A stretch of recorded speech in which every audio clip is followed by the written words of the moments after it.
Where'd you grow up? How did you meet Nick? And how did you get into ministry? Well, it's a fun story. I grew up in a pastor's home in Kentucky. My parents loved missions. They loved to have missionaries in our home. So I met lots of fun people. And just a little bit of that story. When I was 9 years old, I met a missionary at a camp, and that's when God began to work in my heart. And I definitely said, that's where I'm headed. I want to do that. It's not fair that all these people that I, have never heard. So as a 9-year-old, I said yes. 9 years old. I told my parents, I told the church. A funny part of this story that kind of involves Nick coming into the story is that I was told, write the mission board and tell them of your interests. So at 9 years old, my little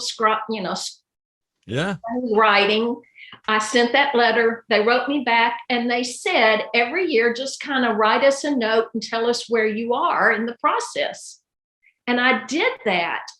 And Nick likes to laugh that when we were appointed and they brought my folder out, there was this folder with all these letters in it. And that's true. They had kept all my letters. Now we do email. We don't have that kind of connection with people, but that's what I did. So as a 12-year-old, I wrote a paper in school about Africa, and I started saying that's where I wanted to go.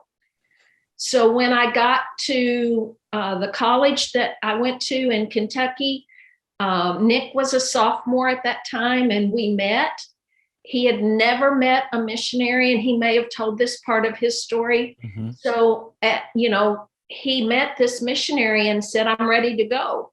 And then, the missionary reminded him, you've got a few more hurdles to jump over. But it was great because as I wove my way through college, he was there and watched, and he'd go up to guys and say, she's going to the mission field. You don't want to date her.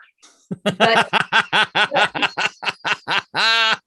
he was a little scared to date me. So, there I was trying to figure it out. But when he went off to seminary, he realized that he could come back and get me. And I kind of forgave him for all those things he did. And that's kind of the journey.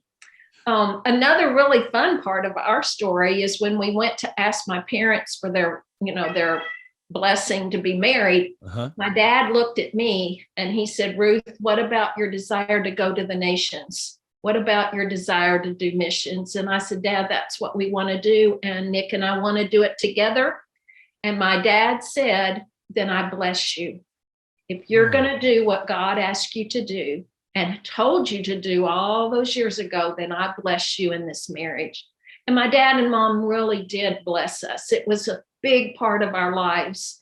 And I think the blessings that our parents give us are so huge. And we have a whole generation of young people whose parents are not really doing that scriptural way of blessing. My dad would have us kneel before him as we went to each time back overseas, and he would lay his hand on us and bless us to go.